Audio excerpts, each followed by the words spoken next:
guys. So I wasn't going to do this, but frankly, what I've seen on YouTube, it's forcing me out of the shadows. I got to speak up. So you may notice the theme of the last week's videos is I sold all my stuff. I own like 3 objects, this desk and a bed. Look how minimalist and woke I am. And as you guys know, I'm a man of extremes. So if there's going to be minimalist and woke people on YouTube, I got to be the most minimalist and woke. And frankly, I thought it went without saying. I think it went without saying. Everybody in the comments said, Alex, you are by far the most woke person on YouTube at this point in time. And I'm like, thank you, I know. A few people said, Alex, do a house tour, prove it. At this point, I think to myself, you know, where I bathe and use the bathroom at isn't very relevant to you. In fact, I'm so minimalist, I won't even have a video on it because 0 is better than 1. And so I was gonna put this video to the side. But frankly, when I was browsing around YouTube and my suggested column, of course, when we're talking about how woke I am and how minimalist I am, YouTube has to challenge me. Okay, they have to go and say, hey, these guys are going to take your title of the most extreme person with no things in their house on YouTube. And I thought to myself, well, let me go check these out. And I just saw, frankly, a lot of fraud, a lot of posers, okay? I was looking at this one video from this guy named Nate O'Brien. It has like 1.2 million views. I don't see any difference between him and the Kardashians. The dude owns a couch. A fucking couch, Nate. Maybe a big screen TV so you can watch MTV, completely unacceptable, okay? That's about as minimalist as Toys R Us. It's just shit everywhere is what I'm trying to say. And then I go and look at Tech Lead's video. I'm like, okay, this guy seems like he's pretty woke. Dude owns cups. Cups. What is the point of owning objects to store liquid in? And then in his video, I think he was trying to hide this, but dude also owns a couch. I'm seeing this theme a lot. For some reason, people think they're minimalist, and then they go and buy a couch. That's like saying you're sober and drug-free, but you do heroin on the side. And then I just stopped watching when I saw a chair in the background of his video. This is fucking out of control. So I didn't want to have to do this, but I gotta show people how this is done. I gotta show people who is the most woke, because that is what the people demand. And I don't have any more random shit to say. Hopefully you guys can tell I'm joking. But I looked at the comments of the last few videos, and there's so many jokes about me being super woke now, and then all sorts of other jokes calling me an asshole. So I had to plan that a little bit. Look, but that's what we're going to do today. We're going to do a house tour because you guys requested that a whole lot. That being said, when I look through the comments, there's a lot of misunderstandings, and I want to clear up these misunderstandings. Not because it's like super important, but a lot of people on this channel like listen to my advice, and so I want to make it very clear what I'm saying and what I'm not saying, and what I'm promoting and what I'm not promoting. So first thing foremost, I'm not promoting anything that I'm doing right here, and I don't think it's essential at all to being an entrepreneur. I had my first $1 million year when I was dysfunctional, messy, drunk. I have none of the life skills or habits that I have right now. You don't need to do anything that I'm talking about this last week to be a successful entrepreneur. The reason why I'm doing it right now is this is the most demanding time in my life, and you're gonna see when I discuss the science behind what I'm doing, my brain was just completely overloaded. And also my resources and focus was just going towards so many things that aren't based around what I wanna do and where I get my happiness and fulfillment. And right now, my business is in a more demanding state than it's ever been. Hyros is right on the edge of really starting to scale, and it just takes my everything. And so I started to really notice that my CPU and how much load I had as a person was just getting wrecked. And so I was becoming inefficient, it was dragging me down, it was distracting me, and overall making me very unhappy. And so the whole point of what I'm doing is to be able to move as fast as possible. That's the point. I'm trying to get that extra 20, 30% out of myself that I couldn't get with a lifestyle that's distracted and full of just too many things that eat up my brain power. That's the point. And you don't really need to go to these lengths if you want to build a 7-figure business. You don't need to go to these lengths if you want to build a 6-figure business. If you have kids, family, or there's other things in your life that are more important than your business, don't do it. The thing that's most important to me is my work. That's why I did it. If your work isn't the most important thing to you, don't do it in a heart. Don't do it at all. It's not worth it. It's only worth it if the work is worth it to you, okay? Don't give up your life to play basketball if you don't really enjoy playing basketball. Now, the next thing I want to also clear up is I'm not preaching financial minimalism, okay? If you go look at Graham Stephan, he preaches financial minimalism. I think Graham's a genius. I was going to make a video on him called the smartest person in the room. I think very highly of him. I wanted to say that. That also being said, I don't want to live in a $1,200 per month duplex, and I generate enough money that's just, it's overly cautious. It's overly frugal. I'm not putting that down by any means, but what my focus on here is simplifying to the point where I can move as fast as possible. What I'm focusing on is removing objects and anything that can take up my brain power. It's all about brain power. It's not about financial minimalism. And also, if I live in a place where I don't feel good and the filming setup is bad and I feel uncomfortable all the time, or it doesn't feel nice and free and like a nice void for me, my creativity is stifled. And so that's why what I reduced to is I reduced the size of my home, and I still live in a nice place. I still live in a nice place because that's what makes me feel good, and to be able to move as fast as possible. I want as little as I possibly can to move as fast as possible. It's all focused on my efficiency and my productivity. It has nothing to do with financial minimalism, though I want to take as many resources as I can out of my life and put it all into my business. It's really more about being financially excessive just in my business. That's the point, okay? That's the point. And I also realized that a lot of the things where my money was going were just having a double whammy. They had negative financial consequences, they had negative focus consequences, and they were keeping me locked in the things that weren't even valuable to me and separating me from the thing that was most valuable to me. So that's what I'm putting forward here. Now, also, what I'm doing has a lot to do with science. And I'm gonna go woke global warming scientist on you right now. But seriously, here's the point. There's two things you have to understand when it comes to how you live your life and how your brain works. So your brain is a lot like the CPU of a computer. Now, this metaphor isn't going to perfectly line up with the physics of a computer, but it's going to be enough to make my point. So you have the amount of load that's on the computer, how much the computer is handling at one time. And the more it's handling, the warmer that computer is going to run at until it just starts to overheat. And once it starts to overheat, it's going to become less efficient. If you've ever been using your computer when the CPU is all locked up, it starts getting really, really warm, or maybe this is older computers like laptops, but it starts getting really warm and everything starts to get really slow and not efficient. Your brain is the same exact way on a few different fronts. So first off, there's willpower. And so a lot of you guys struggle to sit down and do 12 hours straight of work. You struggle to do anything for a long time and stick to your guns. One of the reasons why I think people have trouble doing this is willpower is very finite. If you look at all the choices and you look at all the things we have to resist day to day, it's nothing compared to a caveman in the past, which is what our brains were developed around. There weren't very many temptations. There weren't very many things for you to say no or yes to as a caveman. So when you go and actually look at willpower studies, for example, here's one of them. Again, this isn't the exact study, but this is going to give you the gist of it. They would have kids come into a room, and one kid would have a cookie on the table, and he'd be told, hey, you don't eat the cookie. And so the kid would have to sit there and resist the cookie for 20 minutes. Another kid was able to come in, and they're like, hey, do you want the cookie? You can eat the cookie if you want it. Of course, the kid usually ate the cookie.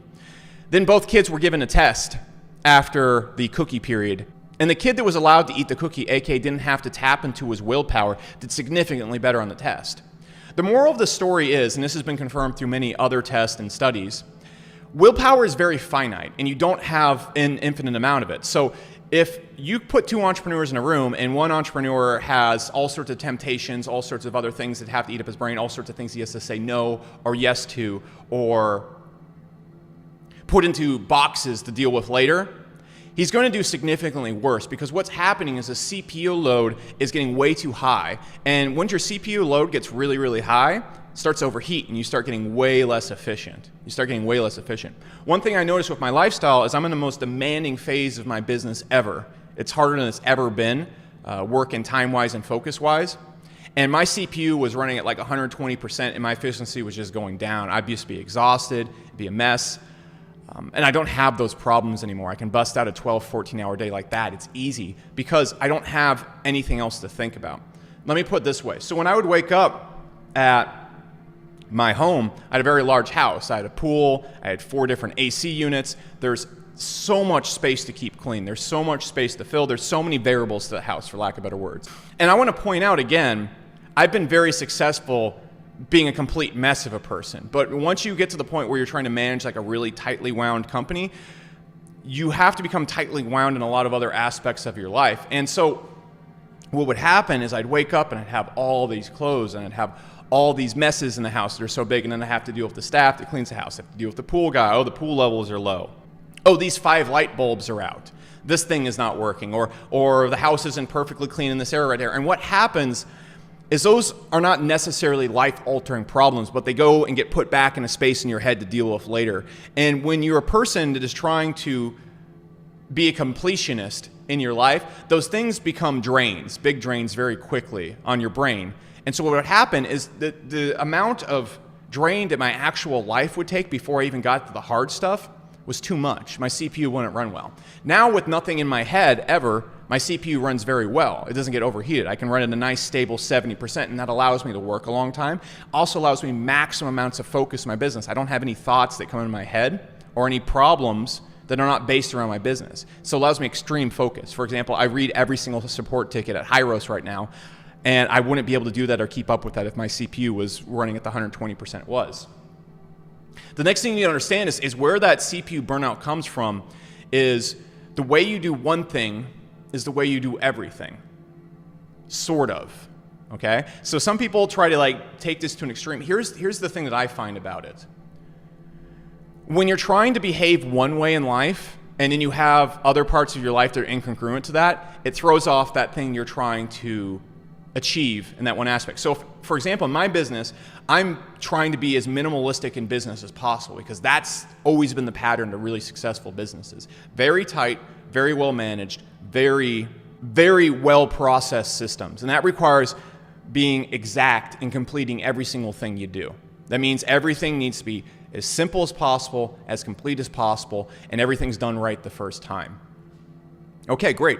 You can do that in business. I'm achieving that in business right now. I only sell 2 things. I have 2 funnels, and I only have 1 set of ads, and it's doing pretty well. It's doing pretty well. I'll leave it at that. The thing is, when you look at my old lifestyle, it is impossible to live like that when you have so much excess. If you have a business that's all over the place, it's impossible to do what I just spoke about. But then again, you look at my lifestyle, all over the place. Total mess. There's so many aspects, so many variables, and the way to keep everything simple is to reduce the variables. But what would happen is if you look at my house, you look at all the things, it's impossible to keep all those variables in order because there's too many of them. Keeping the house clean, keeping the pool levels right, maintaining your car. There's so many things that come with being rich that just load your life with variables. And so when you're trying to be a completionist and a simplest in this one form of your life, and in this other form of your life right here is as out of whack, you're going to want to bring what's most important to you in this part of your life. And what happens is this becomes such a drain because you can't keep up with it. You can't keep up with it. So I just blew it up. And so now my brain works a lot better. I can think a lot clearer. I have so much more focus, and it allows me so much more energy. Again, this is to work at a 12 to 14 hour day level with focus. You don't need to do this if you're becoming a basic entrepreneur or you want to build a business. You don't need to do that, okay? So I just wanted to clear up those things, and then I also wanted to knock out 2 videos in one video by giving you guys just a quick house tour, okay? I'm also going to go over kind of my basic day-to-day because you guys asked at the same time. So let's do that. Let's go. Okay, so I'm going to try and narrate this the best I can. Last time I did house tour was super awkward. Anyways, I usually get up about 3 a.m. each day based on my sleep chronotype. And I've explained in other videos, so I'm not going to explain it. I don't suggest anybody gets up at 3 a.m. unless it suits them really well. It works really, really well for me. So basically going to take this back to where everything starts at and the whole general start of the day. So usually, I mean, of course, I sleep in a bed. This is the bedroom. As you can see, it's just a bed. I don't know how I'm going to narrate this for the rest of the video because there's not enough stuff to talk about. But there's a lot of things people do sleep-wise with like blackout windows and all sorts of other nonsense. I find just going to sleep at the same time and having a white box machine or a white noise machine like this gets the job done. I don't think a lot of the things going around in sleep right now are that essential. Usually if I'm going to watch any TV or anything like that, or like any documentaries or anything, I'm going to use that laptop right there with the Flux app on it. You want to have that yellow screen, and I also have what's called a sleep jet right here. My buddy Sam actually alerted me to that, and that's going to pump underneath the bed, so if it gets a little bit hot in here or something like that, it will cool everything down so that you can sleep more efficiently. So that's essentially all that's going on in there. Now, just going back to my closet, I'm actually like, I think wardrobe plays a lot more important of a role than you would think, because I have only just my work clothes, and I have a little, and then I have a few normal day-to-day clothes. But I also keep all my clothes in these 3 drawers right here for work. So I have shirt, pants, every other necessity like socks in those drawers, and so everything's in the laundry right now. But I can basically go through those drawers right there and I have everything I need to wear instantly when I wake up in the morning in seconds. So it just allows me a lot of efficiency when I go into there. Then I just have basic necessities, skincare routine, and some CBD oil right here, which may work or may not. I don't really think CBD oil works at all, but I take it. Not sure why. Again, drawers and everything super empty. I don't want to have anything excessive in my life at all. I want to have everything that I need in one place, and then that's it. So this is basically everything that I own in my bathroom. That's what I use to shave my face. That's a toilet. And that's a trash bag. Anyways, so when you look in my closet, I honestly believe that the hardest decision we have to make every single day is the clothes that we wear. So I just got rid of everything. I have a jacket, I have 3 shirts, I have 3 pairs of pants, and I have 2 pairs of shoes. And that just covers everything for like normal or going out kind of clothes. And I just have work clothes. I wear the same hoodie, the same pair of pants, the same tank top every single day. I have different variations of it. It's all just in laundry. And then I just have a bag that I can store everything in. So if I need to leave at any time, I can just put everything in that bag and I'm good to go. All this will easily fit in there. So that's basically how the living conditions, sleep conditions, all that jazz works. It's not too much to it.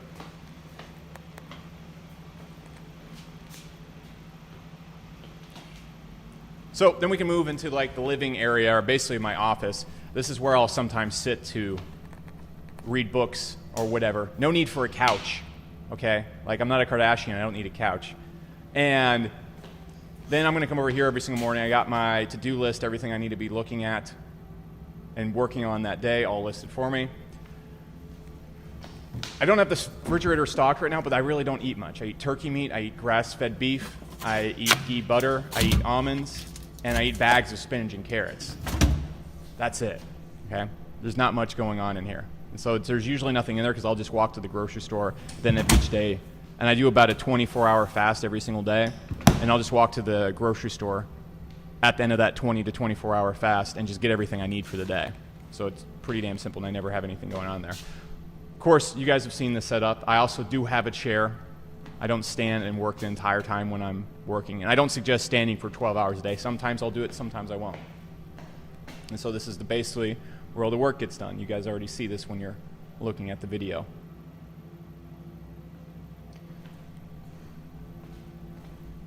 I have this piece of art that I brought from my last place. I really like it. I think it looks really good. Not very minimalist, but you know. And then as we go into the kitchen, there's the same exact mindset with the kitchen as there is in the bathroom. I want to keep as little as possible. I have 2 knives and then plastic forks.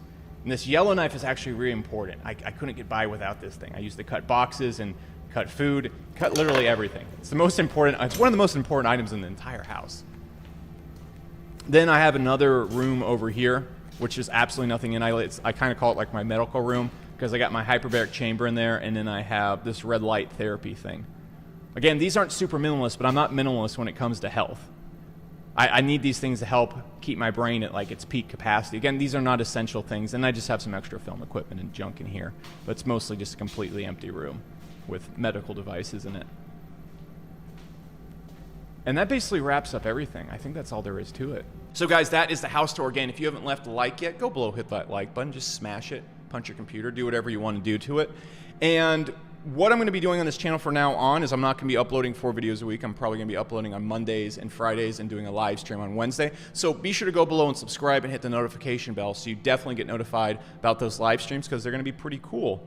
They're always cool. And we always go off topic and talk about all sorts of really weird shit on them. So it's a lot of fun. So that being said, guys, leave me your feedback below. If you have questions, let me know. If you have criticism, I also like that as well. If there's things about the video that you don't like, let me know that as well. And I usually check out and read all the comments and respond to a lot of them in the first 24 hours. So that being said, I'll see you guys next Monday, and thank you so much for watching. Awkward, I don't have anything to say, but I'll see you next time.